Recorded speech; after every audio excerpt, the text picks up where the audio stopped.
What's up guys, this is गुरु मान, ये है हेल्थ एंड फिटनेस। आज मैं आपको बताने जा रहा हूँ कौन कौन सी एक्सरसाइज है आपको अवॉइड करनी चाहिए अगर आपके बैक में प्रॉब्लम है, अगर आपको डिस्क की प्रॉब्लम है, अगर आपकी लोअर बैक, मिड बैक या अपर बैक की प्रॉब्लम है, किसी तरह के बैक की प्रॉब्लम है, स्पाइनल कोड की प्रॉब्लम है, तो आपके कौन कौन सी एक्सरसाइज आपको अवॉइड करनी चाहिए और क्या आपको सप्लीमेंटेशन या क्या फूड ऐड करना चाहिए ताकि आप अपने आप को ठीक कर पाए। बहुत ही कॉमन ये प्रॉब्लम है इंडिया के अंदर, वैसे तो हर जगह है, लेकिन लोअर बैक की प्रॉब्लम जिम के अंदर ऑलमोस्ट 30 से 50% लोग सफर कर रहे हैं बैक पेन से।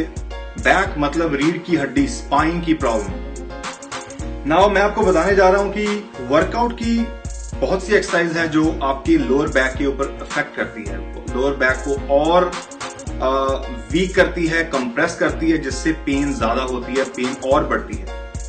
तो जब ज्यादा लोअर बैक डैमेज होती है तो क्या होगा? सर्जरी। और सर्जरी भी इसका इलाज नहीं है। सर्जरी के बाद भी कोई भी आज तक सर्जरी के बाद भी ठीक नहीं हुआ। 1 साल 1.5 साल तक आप ठीक रहेंगे, फिर प्रॉब्लम वापस आएगी और आपको वो इंजेक्शन लगाते हैं आपकी रीढ़ की हड्डी के अंदर, आपको टेम्परेरी उस पेन से रिलीफ करने के लिए। और वो जो इंजेक्शन का असर है वो 8 महीने 1 साल तक होता है, उसके बाद दोबारा आपको लगता है। बहुत लोग सफर कर रहे हैं, उनको ऑलरेडी मालूम है मैं क्या बोल रहा हूँ। अगर आपकी सर्जरी हुई है, आपका डॉक्टर आपको वो शॉट्स दे रहा है हर साल के अंदर, तो आपको मालूम है मैं क्या बोल रहा हूँ। तो मैंने इसके ऊपर एक वीडियो बनाई थी टोटली लोअर बैक पेन के ऊपर क्या हो रहा है एक्चुअली। लगभग 15 से 20 मिनट की वीडियो है, काफी लंबी वीडियो मैं 2 साल पहले बनाई थी। आप चेक कर सकते हैं, गुरु मान लोअर बैक पेन की जो वीडियो है, आप डीप इंफॉर्मेशन ले सकते हैं। लेकिन आज मैं क्विक शॉर्ट टॉपिक कवर करूंगा कि कौन सी एक्सरसाइज आपने अवॉइड करनी है। मेरे प्रोग्राम के अंदर कोई अगर एक्सरसाइजेज है तो आप क्या रिप्लेसमेंट कर सकते हैं उसकी जगह, तो आप उसको कट करें। प्रिकॉशंस बहुत ही जरूरी है किसी भी एक्सरसाइज को लगाते समय। अगर आप मसल को ट्रेन कर रहे हैं तो आप bones and ligaments and joints को उसके अंदर इन्वॉल्व ना करें। अक्सर बिगेनर्स बहुत करते हैं, ज्यादा नॉलेज ना होने के कारण। इंटरमीडिएट करते हैं, इवन की एडवांस लोग जिनको 5 साल 10 साल हो चुके हैं वो भी गलती करते हैं। सो जिम में जाकर सिर्फ वेट को ही मूव करना जरूरी नहीं है। आपके वेट उठाया वहां रख दिया, ये मूवमेंट जरूरी नहीं है। आप उस मसल को ट्रेन कर पा रहे हैं, जो भी आपका टारगेट मसल है वो जरूरी है। वहां पर 100% आपका माइंड मसल होना चाहिए। बहुत बार बोलता हूं आपको, mind muscle connection, mind with the muscle, joints, ligaments, ये चीज इसके अंदर इन्वॉल्व नहीं चाहिए। ये सिर्फ आपको हेल्प करेंगे उस एक्सरसाइज को परफॉर्म करने में, लेकिन जो स्ट्रेस लेवल है उस जॉइंट्स और लिगामेंट्स के ऊपर नहीं चाहिए। लॉन्ग रन में इंजरीज तो है ही, आप एक्सरसाइज बंद करनी पड़ेगी और then you be in like that injury. जो लोग इंजर्ड होते हैं और रिहैब में एक्सरसाइज करते हैं और ऑलमोस्ट उनका लाइफस्टाइल खराब हो जाता है जब इंजरीज होती है, तो दोबारा बैकअप नहीं कर पाते। मैंने बहुत से अपने क्लाइंट को पास्ट में रिहैब एक्सरसाइज में ऐड किया है। जो स्पोर्ट्स एथलीट्स इंजर्ड होते हैं, दोबारा उनको कैसे ट्रैक पर लाना चाहिए। लॉट ऑफ एक्सरसाइज, टाइम लगता है, हफ्तों का नहीं महीनों का टाइम है, क्योंकि स्पोर्ट्स इंजरी के दौरान आप माइंड मसल नहीं, आपका फोकस कहीं और होता है, तो वहां पर इंजरी ज्यादा होती है। लेकिन जिम एक ऐसी गेम है, यहाँ पर आपको इंजरी होनी नहीं चाहिए, क्योंकि आपका फोकस सिर्फ मसल के ऊपर है, nothing else.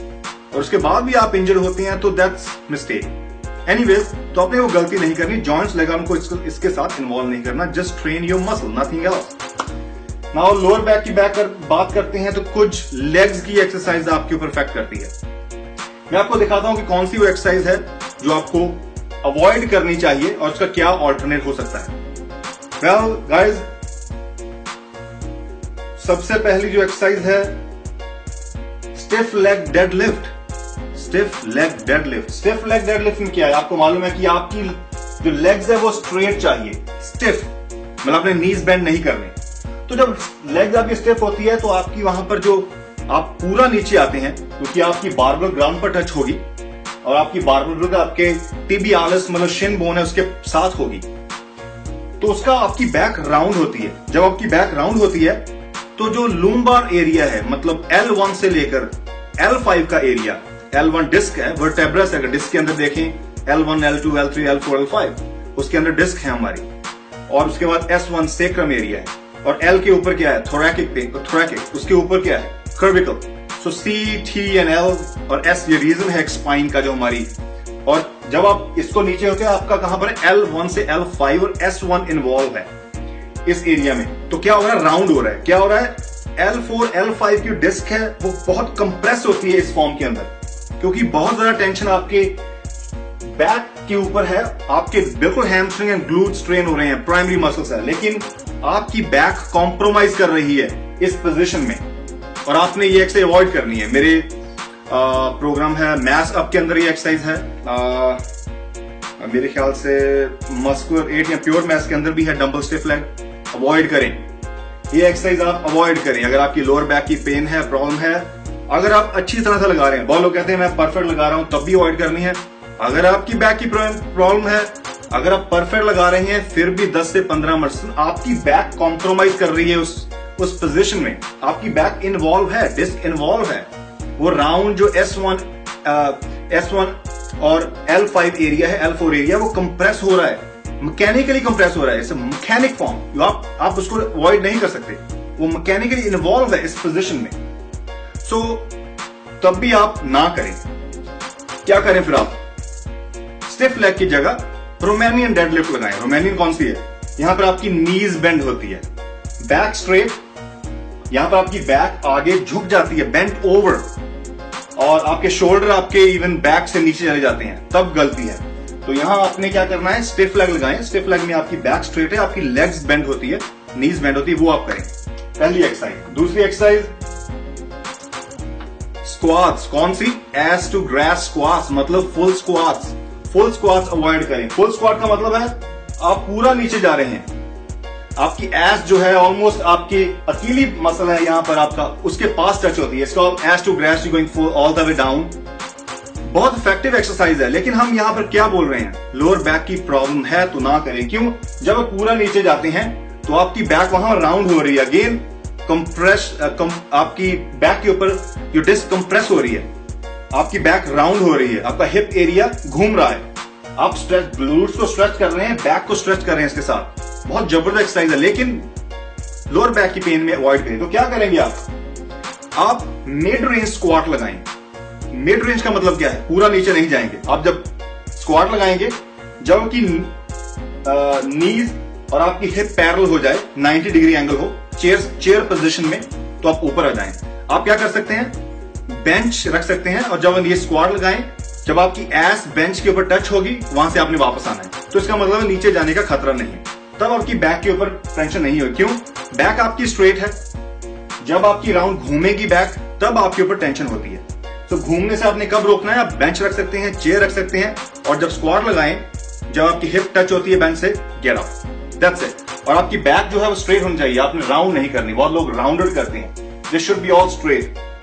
Well, so ass to grass full squat की जगह आप मिड रेंज स्क्वाट लगाएंगे, राइट। समझने की कोशिश करें, जब आपकी हिप रोटेट होती है, इन्वॉल्व है। Same leg press, leg press में अगर आप पूरा नीचे आते हैं, अगर आपकी नीज आपकी चेस्ट के पास आ रही है, तो आपकी वहां से पैड से लिफ्ट घूमेगी, आपकी पैड से हिप घूमेगी, तो क्या होगा, L5, S1, L4, L3 area compress हो रहा है, खतरा, स्लिप डिस्क, बल्जिंग, वो ठीक नहीं है आपकी। सो एनीवे, सो इसके बाद नेक्स्ट एक्सरसाइज है ट्विस्टिंग। ये भी एक्सरसाइज मेरे जिम के अंदर प्रोग्राम में है। ट्विस्टिंग आपने इन्वॉल्व करनी है ना। ट्विस्टिंग में क्या हो रहा है, आपका स्पाइन है वो ट्विस्ट हो रहा है, यहां पर आपकी बॉडी, लोअर बॉडी लॉक है। मैंने बोला आपका, आप जब आपकी लोअर बॉडी लॉक हो और आप जब घूम रहे हैं, वो जो एरिया है S1 S1 से लेकर L1 का एरिया वो घूम रहा है, तो टोर्सो आपका घूम रहा है, तो स्पाइन अगर आपकी L5 और S1, मतलब जहां पर आप बेल्ट बांधते हैं, पेंट बांधते हैं, वो एरिया घूमता है। और अगर आपको डिस्क की प्रॉब्लम है, पेन होती है, डिस्क बल्जिंग है, हर्निएटेड डिस्क है, तो वहां पर आपका जो लिक्विड है वो ऑलरेडी बाहर आया हुआ है। ये एक थोड़ी एडवांस इंफॉर्मेशन आप चेक करें, वो वीडियो के अंदर मैंने बताया हुआ है कि कहां से लिक्विड बाहर आता है। तो जो डिस्क के अंदर से लिक्विड बाहर आता है, तो बल्जिंग होती है, पेन होती है। इस मोमेंट में सही नहीं है आपके लिए, और पेन होगी। तो ये आपने कोई भी, चाहे आप इंक्लाइन बेंच पर लगा रहे हैं, चाहे आप किसी पर लगा रहे हैं, क्या लगाएंगे अगर ये एक्सरसाइज ना लगाएं तो? ये तो ऑब्लिक्स की एक्सरसाइज है। तुम क्या करें ऑब्लिक्स के लिए? साइड प्लैंक्स, साइड प्लैंक रखें, अपनी बॉडी स्ट्रेट हो, side planks each side, simple exercise है। वो लगाएं। तो ऑल्टरनेट आपके पास होना चाहिए, आप ट्विस्टिंग ना लगाएं, फिर पेन होगी आपको। उसके बाद बहुत लोग स्ट्रेचिंग करते हैं, स्टैंडिंग हैमस्ट्रिंग स्ट्रेच।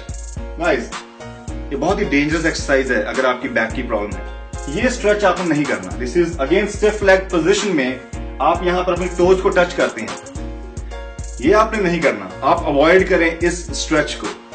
सो स्टैंडिंग हैमस्ट्रिंग स्ट्रेच नहीं करना। तो कौन सी स्ट्रेच करें? आपको मालूम है इसमें क्या हो रहा है? ये L1S सेक्रम घूम रहा है, कंप्रेस हो रही है आपकी L5 area, lower disc area, lumbar area compress हो रहा है। Don't do this stretch. कौन सा स्ट्रेच करें? सिंपल स्टैंडिंग स्ट्रेच एक लेग से करेंगे आप, दोनों लेग से स्ट्रेच नहीं करना आपने कभी भी। एक one leg at a time, keep your back straight, और आपकी जो यहां पर हील है, आपकी लेग है, वो आपकी ऑलमोस्ट बेंच के ऊपर चाहिए। बेंच हो, चेयर हो, एंड शुड बी स्ट्रेट। आप यहां पर अपने थाइस के ऊपर हाथ रखकर स्ट्रेच कर सकते हैं, वन बाय वन, इजी। अगर आपको बैक में पेन है जब सुबह उठते हैं सुबह बेड से, तो आप ये स्ट्रेच करें, आपकी फ्लेक्सिबिलिटी बढ़ेगी और पेन से आप रिलीफ होंगे। सो गाइस, ये थे मेरे इंफॉर्मेशन कौन सी एक्सरसाइज अवॉइड करनी है, और कुछ आपने चीजें ऐड करनी है इसके अंदर। वेल, आपको सप्लीमेंट ऐड कर सकते हैं। सप्लीमेंट की जगह तो पहले आपको बताऊंगा कि आपने क्या ऐड करना है। विटामिन के। विटामिन के बहुत ही इंपॉर्टेंट विटामिन है, वो आपकी डाइट में होना चाहिए। एक्चुअली हमारी इंडियन डाइट के अंदर विटामिन के बहुत लोग नहीं ले पाते। विटामिन के, अगर आप विटामिन के क्या करता है, लेट्स टॉक अबाउट। विटामिन के एक ऐसा विटामिन है जो कैल्शियम को बाइंड करता है आपकी bones, strengthen your bone and joints, even vertebra, disc, रीढ़ की हड्डी। सो वो जो विटामिन के है वो बाइंड करता है कैल्शियम को। अगर विटामिन के आपकी डाइट में प्रेजेंट नहीं है तो आप स्ट्रॉन्ग अपनी स्ट्रेंथन नहीं कर पाएंगे, क्योंकि कैल्शियम बाइंड नहीं होगा, और that is very important. Vitamin के लिए ग्रीन वेजिटेबल्स जो है, ग्रीन लीफी वेजिटेबल्स, स्पिनच वगैरह हो गया, ये सारा कुछ हो गया, और हेल्दी। अगर आप ये खाते हैं, रॉ की बात कर रहा हूं, कुक करने के बाद नहीं, तो वो आप कर सकते हैं। अगर नहीं ले पाते तो क्या करेंगे? तो आप यहाँ पर विटामिन के का सप्लीमेंट ऐड कर सकते हैं। दूसरा विटामिन डी। विटामिन डी की तो दुनिया के अंदर 60 से 70 पॉपुलेशन दुनिया की है, विटामिन डी की डेफिशिएंसी है, कमी है। तो विटामिन डी कहां से मिलेगा? सन रेज से मिलेगा, आपको मालूम है। तो सन रेज तो आप कपड़े उतार कर बाहर तो लेट नहीं जाएंगे ना आप, तो इंडियन कल्चर में तो नहीं चलता, गोरों में चलता है। तो फिर क्या करेंगे आप? वेल, तो आप वहां पर विटामिन डी की जगह आप वहां पर योक्स ऐड कर सकते हैं, एग योक्स। जैसे आपको बोला, अगर आप एक एग योक्स लेते हैं अच्छा है, क्योंकि जो सैचुरेटेड फैट है। उसके बाद आप यहां पर फिश के अंदर बहुत ज्यादा विटामिन डी है, मिल्क के अंदर विटामिन डी है, तो वहां से आप कंज्यूम कर सकते हैं। तो बहुत लोग मिल्क भी नहीं ले पाते, फिश भी नहीं खाते, एग्स भी नहीं ले पाते, नॉन वेजिटेरियन है, और कभी कभी कई लोगों को लैक्टोज की प्रॉब्लम है। तो विटामिन डी का सप्लीमेंट ऐड करें। 2000 से 4000 इंटरनेशनल यूनिट आपकी डोज होनी चाहिए विटामिन डी। विटामिन डी क्यों चाहिए? विटामिन डी इसलिए चाहिए आपको कि विटामिन डी के बगैर कैल्शियम एब्जॉर्ब नहीं होगा। So vitamin D helps to absorb the calcium. So calcium bones के लिए जरूरी है, लेकिन विटामिन डी नहीं हुआ तो एब्जॉर्ब नहीं होगा, तो कहां जाएगा फिर वो? तो कहीं और आपकी बॉडी में स्टोर हो जाएगा, मे बी किडनी स्टोन। तो आपको समझना जरूरी है, ज्यादा कैल्शियम अगर बॉडी एब्जॉर्ब नहीं कर पाई तो किडनी स्टोन बनेगा। So that's something another problem. So make sure you have these things in your diet, while vitamin K rich food, vitamin D rich food, और avoid करें ये सारी exercise। तो guys, ये थी मेरी complete information आपके लिए। This is Guruman guys, take care, over and out, bye।